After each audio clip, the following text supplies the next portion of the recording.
Hey everyone, and welcome back to Statsman Runs, where I talk about all things running.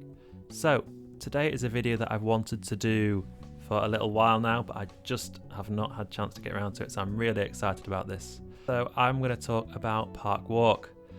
So, what is parkwalk before we kind of get too much into the weeds? So, parkwalk is an initiative from Parkrun for the whole of October.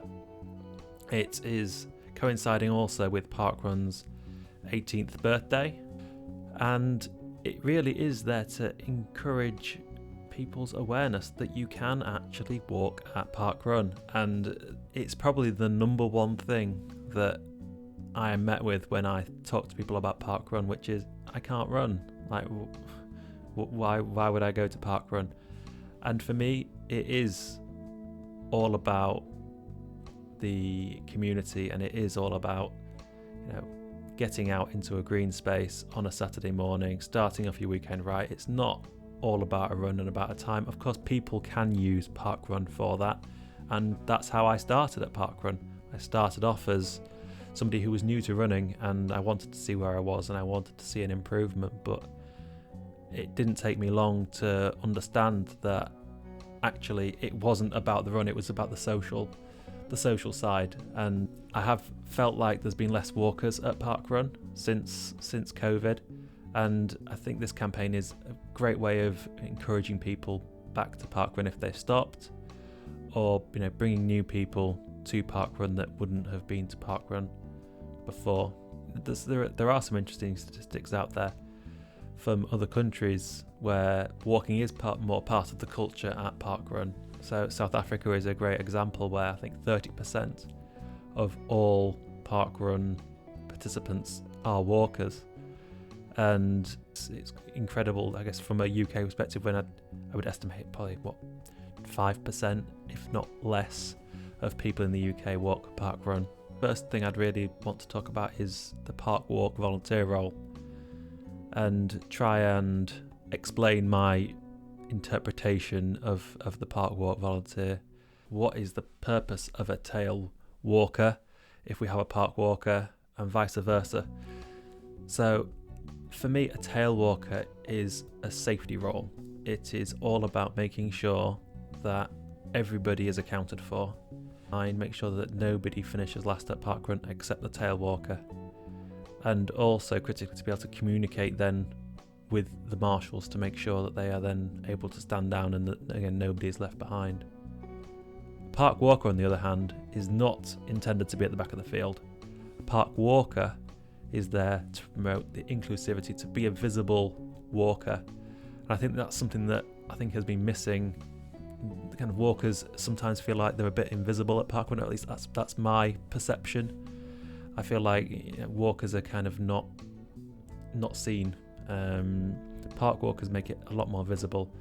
The high vis jacket and the all of the kind of paraphernalia that comes with parkwalk, I think it just means that parkwalkers feel seen, that they feel represented within the parkrun community, and that can only be a positive move from my side. I have bought a parkwalk t-shirt. It has not arrived. I did have one, but the sizing, for people who are thinking about buying them, the sizing is not, I guess, 100% similar to the apricot t-shirts. In my experience, the t-shirt came up quite short compared to the apricot t-shirt, and it did come up a bit small compared to the apricot t-shirt as well. But I am excited to get my parkwalk t-shirt. I am excited to represent kind of that part of the parkrun community, and spread the message out there that parkwalk and parkrun can coexist. I actually had the opportunity to be parkwalker at Brentwood Parkrun when I was touring down in Essex, and it was unexpected. I didn't really ask to be parkwalker. It was just that I was walking, and the tailwalker and their parkwalker wasn't able to make it. They had to rejig their roster, and myself and Matt, who was there, decided, yeah, okay, we'll take the vests. And we were the only walkers, so it's difficult to give a read on how much of a benefit that was. But I think it really, I think the way that they managed it at Brentwood, they kind of made us feel welcome as walkers. They kind of asked at the first timers briefing if there were any walkers today, and kind of explained it to us, even though we were experienced park runners. I think it was quite nice that park walkers were included, and we were spoken to separately as well.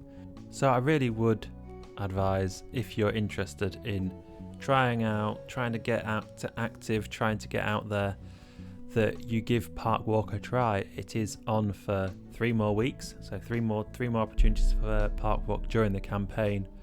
But it's not just going to finish. You always have been able to walk at Parkrun, and you always will be. So I hope this has helped some people answer some questions. If you have any comments, do drop them in the comments, obviously. Do like and subscribe if you want more videos like this.